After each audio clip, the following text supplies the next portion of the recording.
This oil filter housing was used specifically for Australia and USA version M104.98 engines.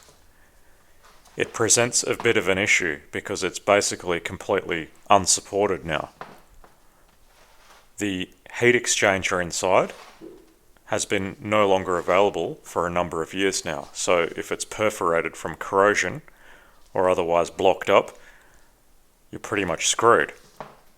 Unless you go ahead and replace the whole thing with another second-hand one of unknown condition, or downgrade to the M103 version oil filter housing with small spin-on filter and have no oil cooling whatsoever. I'm not sure which path to take yet. Let's open this one up and see what the condition of the heat exchanger is like. I was lucky with my last car to find a new old stock heat exchanger on eBay, and I have never found another one since. It seems to be the only one that ever existed because, yeah, I've been looking long and hard and I've never found another one.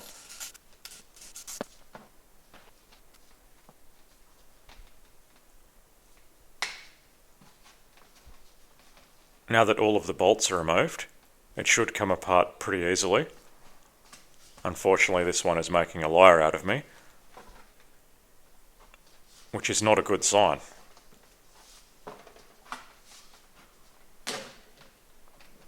And just be aware of the mess that's going to be created. You can drain this thing to your heart's content, but oil is going to be trapped in here no matter what. This is the heat exchanger unit that transfers the engine heat to the cooling system. And this is specifically for Australia and USA, as I said.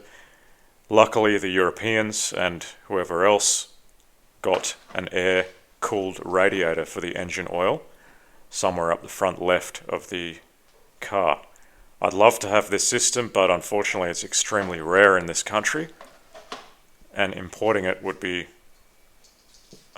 difficult to say the least, considering it's all going to be oil-soaked, and that would be considered hazardous to send by air, unless whoever sent it did a very good job of cleaning it, or just simply lied on the declaration.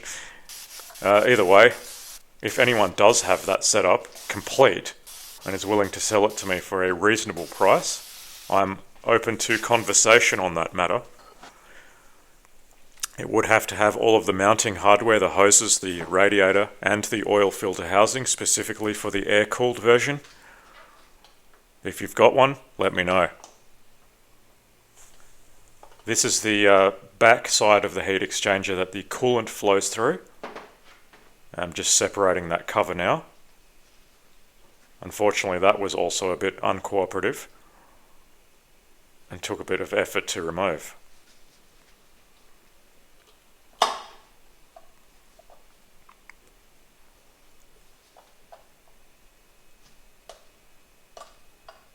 And there is a minor horror show awaiting us on the inside. The brown discoloration of that rear cap indicates just how infrequently coolant changes occurred on this red car. And practically all of these passageways for the coolant to flow through are filled with garbage. So it's absolutely imperative that you change your coolant frequently and use good quality coolant when you have the oil to water heat exchanger set up like the Australian and USA cars. Some other countries may use it as well, I'm not aware. And this little seal here, which is a dividing baffle that ensures the coolant actually flows through the heat exchanger and not just around it, is a ridiculous $160 US. And it's only available genuine, of course. And at that price, you can pretty much guarantee that there's about 3 left on the shelf, so it will also soon be no longer available. I remember paying about $30 for it at the time that I replaced my grey car's heat exchanger, so clearly they are running low. And here is just a close-up of the heat exchanger passageways, and you can see the gunk that is just absolutely blocking these ports. What you don't want to see in here is oil sludge, because that would mean that the heat exchanger is perforated. This is just how I unblocked those ports. What I did not show you is that I boiled it with citric acid on the stove to loosen up some of the crap that was inside those passageways. I just used the soft end of my garden hose and pushed it around 2 ports at the same time. And you can see by the brown water that's coming out, it was actually effective in unblocking them and forcing water through. And the fact that there is brown water in there indicates that this has not flowed anything, not exchanged anything, other than just sitting there looking unattractive for many years. After this demonstration and almost destroying my phone by getting it wet, I did take the exchanger further away and use the hose at full city water pressure, completely saturating myself in the process, but it did a good job unblocking them anyway. The next thing I needed to deal with was the corrosion around the outer edge where the gasket sits. Unfortunately, this is never going to be perfect, and it probably never will seal properly just relying on the gasket, so I'm going to have to put some sealant on my new $160 seal. And the way I cleaned that was just with a Scotch-Brite disc on my drill press, just because you need really 3 hands to be able to do this, and the drill press is nice and stable. And I just used that to clean up the edges as best I could. Obviously there's craters in that surface and there's absolutely nothing I can do about that other than apply sealant at the time of reassembly and hope for the best. Because if you see coolant leaks here, you're in for a world of pain, because this sits underneath the manifold and is buried deep in there. To work on this is a real bitch, unless you've got a hoist and can get some things out of the way.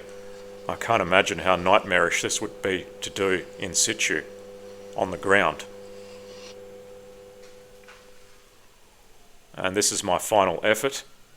You can see that corrosion around the edge. There's absolutely nothing I can do about that. I'm about 50-50 confident on reusing this. If I can have some other solution or adapt the later M104 cooler, I'll think about it. The later one is bigger, the hardline arrangement is different, I just don't know if it fits. If anyone has been able to get it to work, I'd be interested to know as well. Let me know your thoughts.